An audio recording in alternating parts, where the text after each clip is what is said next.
Bonjour à tous, bienvenue dans l'émission Google m'a laissé faire. Aujourd'hui, je suis avec Jérémy Coleman. Jérémy Coleman qui est coach pour les thérapeutes et qui font de l'accompagnement et qui amène les gens à gagner minimum 100 K par an et qui a également utilisé le SEO euh, plus tôt dans sa carrière et qui continue de l'utiliser. Donc, c'est pour ça que aujourd'hui on parle avec Jérémy. Bonjour Jérémy. Hello, comment ça va? Bien, et toi? Ça va toujours? Cool. Jérémy, donc je t'ai invité dans l'émission parce que je te connais en fait depuis 1 an et demi. On travaille ensemble sur quelques projets. Et puis, en fait, je savais que tu étais coach sportif avant ça, avant d'être coach pour les thérapeutes, mais j'ignorais complètement que tu avais utilisé le SEO sur plusieurs sites web parce que, en fait, tout simplement, ça marche tellement bien avec le SEO, tes anciens sites web, que du coup, tu n'en parles pas. Tu parles que de ton activité Exactement. actuelle. Et Exactement. du coup, voilà, j'avais envie de voir avec toi, déjà, que tu te présentes un peu qui tu es, ce que tu fais, et puis Ok. comme ça. Alors, je m'appelle Jérémy Coleman, je suis entrepreneur depuis pour plus de 10 ans, avec une vraie spécialité, un vrai amour du marketing. Marketing, j'ai dédié ma vie à ça, j'ai fait mes études là-dedans, j'ai un master en stratégie digitale, etc. Et moi, mes premiers amours avec l'entrepreneuriat, avec Internet, c'était les blogs en fait. Donc, c'était entre 2009 et 2012, les premiers. Et en fait, à cette époque-là, je suis pas sûr qu'il y avait déjà Facebook d'ailleurs. Globalement, il n'y avait pas trop de réseaux sociaux. Donc en fait, le trafic à cette époque-là venait essentiellement. YouTube n'était pas popularisé, hein, pas comme maintenant, c'était encore Dailymotion limite. Il y avait quelques créateurs, mais c'était assez minoritaire. Et globalement, les sites internet, les blogs, les médias qui avaient du trafic, c'était essentiellement via le SEO et les newsletters. C'était les deux choses vraiment qui drivaient du trafic. Et même les newsletters, c'était le bordel. Il fallait savoir coder pour les implémenter sur son site, etc. Et moi, donc, en découvrant ces choses-là, ce milieu des blogs et des sites web, assez vite, je me suis intéressé au SEO. Et j'ai eu une ou deux expériences malencontreuses dans le développement personnel, séduction, avec des sites qui n'ont pas du tout pris, jusqu'au jour où j'ai lancé un média dans la mode masculine. Au début, c'était un petit blog personnel, qui est devenu un média par la suite. On était jusqu'à 5 personnes dans l'équipe, et qui, 100% grâce au SEO, est monté jusqu'à 40 000, 50 000 visites mensuelles, je crois, pour 35 000, 40 000 visiteurs uniques. Tout le trafic venait du SEO, des articles de référence, de l'écosystème, du Google sémantique, etc., plein de choses comme ça. Et c'était là qu'on faisait la bagarre avec les deux, trois gros médias nationaux pour choper les positions sur les mots-clés qu'on voulait. Et à l'époque, c'est comme ça que ça marchait, en fait. Et derrière, j'ai eu un média dans le sport, effectivement, dans la course à pied, qui s'appelait Faster Today, et pareil, qui drivait énormément de trafic grâce au SEO. Et là, mon dernier projet, entre guillemets, SEO, c'est un club de street workout à Paris, que j'ai fondé, que j'ai animé à un moment. Aujourd'hui, j'en suis un peu détaché et il tourne tout seul. Mais il y a encore un site avec 5 pages, 6 pages, je ne sais même plus. Peut-être que tu es allé voir, tu nous en parles après. Je crois qu'il y a 5 pages ou 6 pages et qui drive du trafic vers un groupe Facebook, du coup, qui s'anime avec des modérateurs dedans, etc. Et qui drive de nouvelles personnes toutes les semaines dans ce groupe Facebook, juste avec un site qui a été bien positionné initialement. Alors, oui, Street Workout à Paris, c'est pas aussi concurrentiel que pouvait l'être Blog Mode Homme à l'époque, ou pourrait l'être Comment gagner de l'argent sur Internet. Mais en attendant, celui qui arrive à se placer grâce au SEO, il a moyen de prendre une position vraiment dominante sur les autres. Et c'est quelque chose qui est complètement sous-exploité aujourd'hui par les entrepreneurs, parce que ça demande des compétences aujourd'hui que beaucoup de gens n'ont pas, ou du moins croient ne pas avoir, parce qu'on pense que c'est plein de mots-clés de keyword stuffing, de backlink, etc. Alors qu'en fait, non, c'est essentiellement du contenu, mais du bon contenu pensé intelligemment avec le concours sémantique, justement. Et une fois qu'on est bien positionné sur Google, bon, si on arrive à se mettre sur la première page, il n'y a même pas histoire d'être premier, hein, juste dans les 5 à 7 premiers, on est indéboulonnable, à moins d'avoir fait des bêtises. Mais voilà, dans les grandes lignes. Super, merci.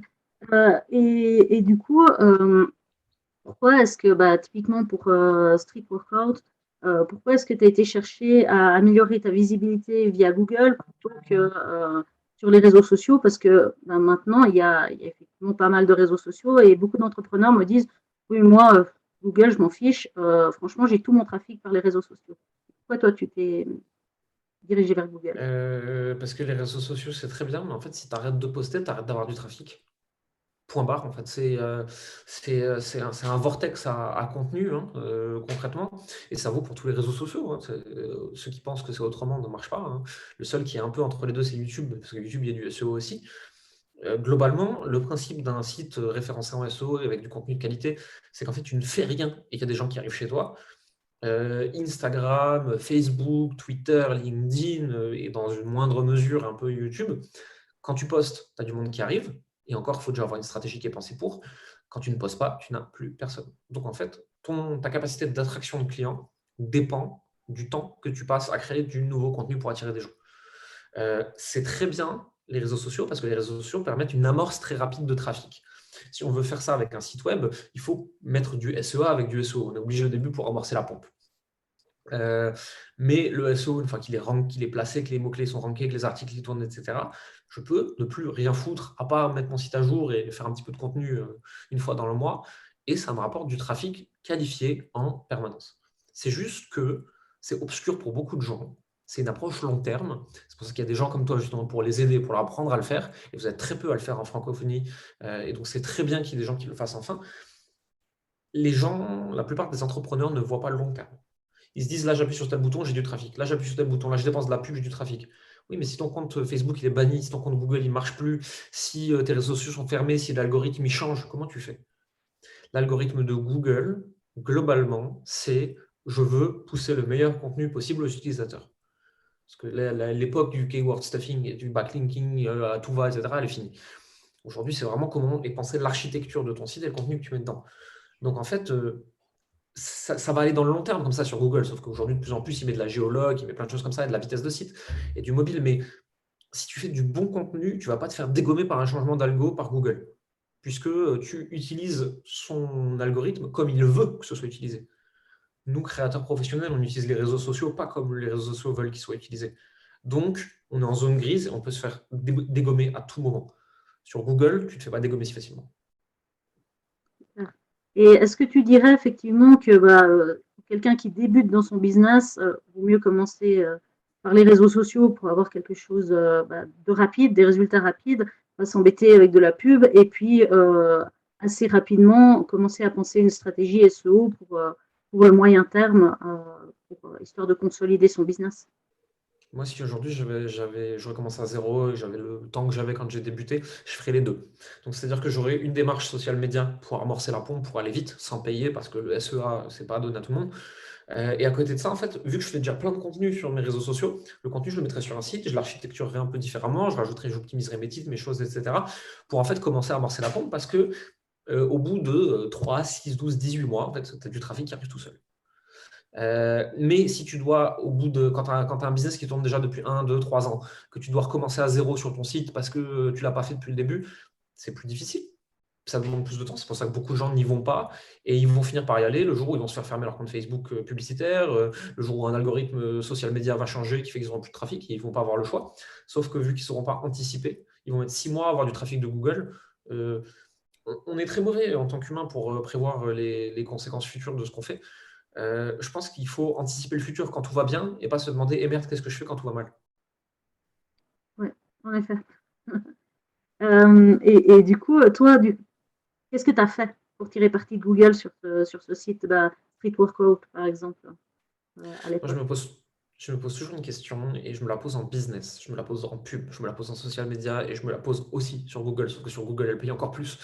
C'est de se poser la question, qu'est-ce que cherche l'utilisateur final? Comment est-ce qu'il se comporte? Qu'est-ce qu'il va taper dans Google quand il cherche une information? Si tu arrives à rentrer dans sa tête, à savoir ce qu'il va taper, et derrière, sur ta page de destination, à amener une vraie bonne réponse, et pas du keyword stuffing de merde, là, vraiment une vraie bonne réponse qui répond à ce qu'il se demandait, de toute façon, son comportement sur la page va faire que Google va déterminer que c'est une bonne réponse que tu lui as apportée en fonction de sa question, et donc va te faire remonter, en fait, tout simplement. Euh, du coup, toi, tu t'es formé à les technologies du web il y a pas mal d'années déjà. Du coup, je pense qu'effectivement, tu as tout fait toi-même. Est-ce que tu as délégué ou est-ce que tu as donné des parties à une agence pour le SEO ou tu as vraiment tout fait tout seul? Alors, moi, j'ai tout fait tout seul au début. Ensuite, j'ai eu pas mal de consultants qui sont venus poser des diagnostics plus avancés, qui dépassaient mes compétences sur mes gros sites que j'avais. Je vais pas faire appel à des agences parce que je préfère une personne qui me diagnostique, qui me dit quel changement faire et je l'ai fait avec lui éventuellement, tu vois, ou alors il l'est fait, éventuellement je le paye, mais il me dit exactement ce qu'il fait, etc. J'aime le consulting, j'aime l'accompagnement. Les agences que tu payes toute l'année sur un sujet que tu connais pas, le problème c'est qu'il y en a des extraordinaires, mais j'en ai aussi vu tout plein qui sont juste nuls, qui ne font rien et qui disent à son client ensuite non mais c'est normal, ça prend du temps. En fait, elles ont fait 3 articles de merde dans le mois et elles se disent ah mais ça va venir, vous inquiétez pas. Non, en fait, non, c'est pas une démarche active, ça rentre que pas par hasard en fait Google. Donc, il y a trop de mauvaises agences SEO. En fait, si tu veux, comme aujourd'hui, la grosse tendance Facebook, là, c'est les agences SMMA, et dans le lot, il y en a des extraordinaires, et il y en a aussi beaucoup qui sont nuls à chier. Et ben en fait, il y a quelques années, c'était la même chose avec les agences SEO qui allaient démarcher les petits business pour leur vendre du SEO sur leur site web. Et il y en avait quelques-unes qui étaient très bonnes et qui faisaient du super boulot, et il y en avait tout plein qui étaient à chier. Et tu as des petits entrepreneurs, des small business, quoi, qui ont dépensé des milliers et des milliers d'euros en SEO sur des trucs qui ne rencontreront jamais, voire certains se sont fait envoyer en sandbox direct parce qu'ils ont essayé de faire du black hat n'importe comment, etc. Euh, Moi, les agences, pas trop mon truc. Je préfère faire appel à des gens comme toi, justement, des consultants, des coachs, des accompagnants, des gens qui viennent poser des diagnostics, des gens qui m'expliquent, des gens qui me montrent. Je peux choisir de déléguer la compétence ensuite, hein, mais je préfère la déléguer à un freelance ou à une personne que j'embauche plutôt qu'à une agence. Parce que les agences, en général, c'est des boîtes noires fermées, je ne sais pas ce qui se passe dedans. Ouais, c'est le problème du tout en un versus la transparence des coûts, la transparence finalement de qu'est-ce qui a changé et surtout le fait que si un truc que tu savais pas, tu étais nul dans quelque chose, ben, tu deviens un peu moins nul à force Hmm. et au final, pour la prochaine fois où tu auras le même genre de problème, bah, tu pourras régler seul ou alors faire régler en interne à un mec de ton équipe parce que tu pourras lui dire ce qu'il doit faire. Mais c'est surtout que tu ne peux pas déléguer quelque chose que tu ne comprends pas. C'est pas possible. Sinon, tu te fais forcément arnaquer, hein. C'est la loi de la nature est faite comme ça, hein. C'est pas, j'accuse personne, hein. C'est juste que moi, tout ce que je délègue, je sais le faire. Je sais peut-être le faire mal. Peut-être que ça me prend 12 heures quand un professionnel met 20 minutes, hein, mais je sais le faire. Donc, en fait, quand il me dit je vais faire ça comme ça, je peux lui dire je suis d'accord, je ne suis pas d'accord, ou alors pourquoi est-ce que tu le fais comme ça? Et ça permet en fait d'avoir des meilleurs échanges avec les professionnels. De la même façon qu'à l'époque, quand j'ai dû gérer à un moment des devs, alors c'est sur des choses assez légères, hein, ça va être très compliqué, j'ai appris à coder. Je suis nul, je suis très très nul, mais je sais le faire. Et du coup, ensuite, bah, le SEO, c'est finalement le haut de l'entonnoir en quelque sorte. Les gens, ils arrivent sur ton site. Qu'est-ce que tu fais ensuite pour que finalement les gens ils restent sur ton site et que finalement, bah, comme toi tu as dit dans Street Workout, ce que tu veux, c'est qu'ils aillent sur le groupe Facebook parce que là-bas, peut-être tu vas leur vendre des produits ou je sais pas quel est le business exact que tu as là derrière, mais Il n'y a, y a dans tous pas, les y a cas, pas un ils gros, restent. Il n'y a pas un gros business model sur Paris Street Workout, c'est un club bénévole de sport, mais c'est juste que le site tourne très très fort. Donc derrière, là, c'est les amener dans un écosystème, ils vont être pris en charge par le reste de l'équipe, etc. Mais je peux te parler du site que j'avais à l'époque sur la mode masculine, le gros média que j'avais. En Ouais, fait, ils étaient baladés d'article en article sur le maillage interne du site, et puis en fait, à un moment, après X pages vues, quand ils avaient passé un peu de temps sur le site, ils avaient un pop-up de newsletter. Tu as aimé ce contenu, tiens, télécharge cet extrait de livre blanc sur tel et tel sujet. Hop, ils arrivent dans la newsletter. Dans la newsletter, on peut commencer à leur pousser du contenu plus avancé et des produits, en fait, justement. ok, cool. Donc ce que tu as fait, c'est vraiment essayer de les faire passer d'un article à l'autre dans ton site et au bout d'un moment, bah, Il y leur balancer a, un bon call to action pour qu'ils disent, OK, le mec, j'ai envie il y a d'avoir plus plein, de nouvelles de lui. Il y a plein de stratégies possibles. En fait, soit tu fais SEO, newsletter, produit par email, mais tu peux aussi faire une grosse stratégie de SEO en tant que découverte et derrière faire du retargeting en publicité, mais sur une audience qui te connaît déjà, qui a déjà passé du temps chez toi. Alors, ça a été un peu compliqué là par iOS, les mises à jour avec les cookies et tout, mais bon, là, on est dans une espèce de zone d'entre-deux où tout le monde a voulu bloquer tout le tracking possible d'Internet, mais il va revenir sous un autre format plus friendly, mais il va revenir, c'est sûr et certain, hein. Internet sans tracking, les GAFA ne vont pas laisser ça passer longtemps. Donc, il y a plein de façons de faire. Mais il faut se rendre compte quand même que le SEO et Google, et dans le SEO, je mets même le SEO YouTube d'ailleurs, hein, qui est en lien direct, c'est en long terme un merveilleux canal d'acquisition. Ouais, super. Et du coup, si tu compares les coûts, parce que en SEO, bien sûr, c'est gratuit, si tu veux bien, parce que ça ne te coûte rien de publier et de faire ranker des articles. Par contre, ce qui va te coûter, bah, c'est ton temps ou c'est les personnes à qui tu vas déléguer l'écriture des articles. Au niveau des coûts, comment ça se compare chez toi, les coûts marketing SEO versus les coûts publicité ou les autres coûts C'est beaucoup moins, marketing? ch- c'est beaucoup moins cher le SEO. Un bon article de fond, vraiment un article flagship délégué à un freelance, mais spécialiste du sujet, compétent, etc., va te coûter entre 100 et 200 euros, globalement. Un article de 2000 mots et plus, hein, vraiment un truc un peu complet. Et ça va potentiellement t'amener à terme des centaines de visites par mois. Donc on va dire, je sais pas moi, on va dire que ça t'amène entre 20 et 50 leads par mois. Sur les thématiques dominantes d'Internet, un lead coûte entre 5 et 10 euros. Fais le calcul, c'est plus que rentable en fait. Mm. Euh, et puis, est-ce que tu avais d'autres choses que tu voulais dire sur le SEO, sur la manière dont tu as utilisé tout ça, toi, La, la première chose, c'est de ne pas voir le SEO comme ce que ça a pu être il y a 10-15 ans, avant Panda, avant Hummingbird, avant toutes les mises à jour des gros algorithmes, etc. Où le SEO demandait des compétences techniques, le SEO demandait du maillage interne très complexe, de savoir coder, puis les backlinks, et puis les machins, les liens d'autorité, les no-follow, do-follow, etc. C'était très complexe. Ça demandait vraiment de vraies compétences et il fallait être un peu plus un geek qu'un créateur de contenu. Aujourd'hui, le SEO, c'est comment est pensée l'architecture de contenu de ton site. Donc, mon site, mes catégories, mes sous-catégories, mes articles, avec le contenu intermédiaire sur les pages, etc., sur les côtés, etc. Mais c'est vraiment, pense ça comme un bouquin, écris ton site comme un bouquin finalement. Alors, ça peut être un petit bouquin de 5 pages ou un bouquin de 5000 pages, on s'en fout. Et si tu fais du bon contenu qui apporte des bonnes réponses que les gens sont en train de chercher, ton site va ranker. Alors tu peux le pousser un petit peu au début avec soit de l'AdWords, soit du social media gratuit, soit plein de choses comme ça. Mais c'est une très bonne stratégie sur le long terme. En fait. Quand je dis long terme, j'ai déjà vu des sites qui décollent au bout de 3 mois, hein, mais globalement c'est plutôt 6-12 mois si tu veux faire quelque chose d'un peu correct. Il faut se poser ce genre de questions, il faut faire la démarche, il faut faire appel à des gens comme toi justement pour faire cette démarche parce que seul c'est trop complexe.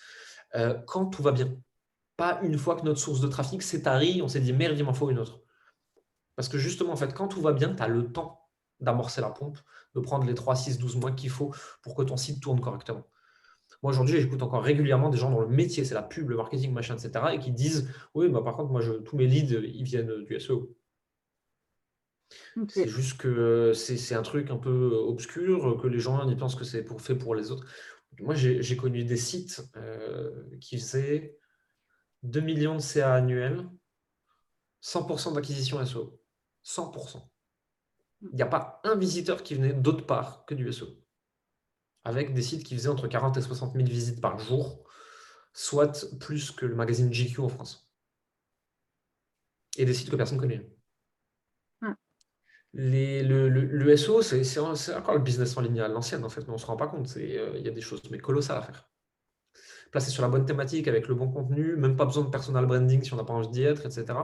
Avec une personal brand, c'est encore plus puissant parce que tu convertis plus facilement les inconnus de Google en clients derrière, puisqu'ils ont une personne à qui se raccrocher. C'est un outil puissant qui est sous-estimé aujourd'hui. Je pense que ça va revenir de plus en plus. Mais je pense qu'aujourd'hui, il faut utiliser la géologue, il faut utiliser du local SEO, qu'il faut penser comment est-ce que les sites sont lus.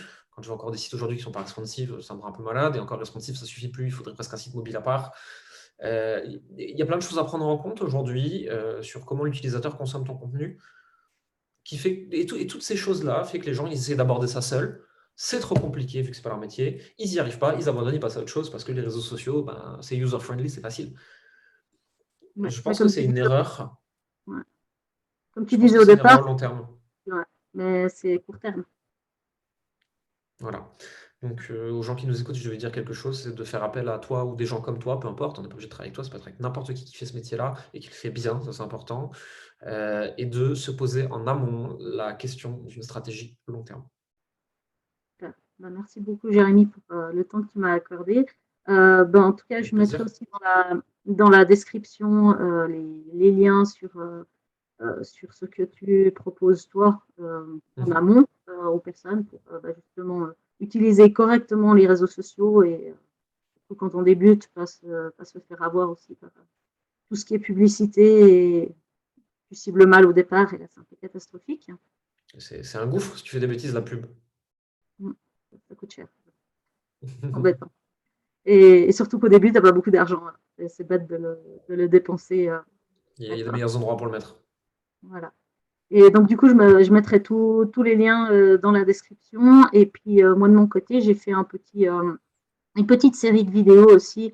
Je mettrai le lien aussi dans la description pour faire un résumé finalement en 4 étapes de ce qu'il faut faire pour faire ranker ton site, pour débuter. Et ensuite, bah, voilà, avoir, si tu veux le faire seul ou si tu veux trouver quelqu'un pour t'accompagner, pour aller dans cette aventure. C'est très bien. Et moi, je sais quelles sont les vidéos, ce qu'il y a dedans. Il faut que les personnes qui nous écoutent, elles aillent voir parce qu'elles vont apprendre des choses et elles vont pouvoir justement mettre un premier doigt dans l'engrenage et se demander est-ce que j'ai envie d'aller plus loin sur ce sujet-là ou pas. Merci. Bien, merci beaucoup, Jérémy. Et puis, bah, à tout bientôt. À bientôt. Salut.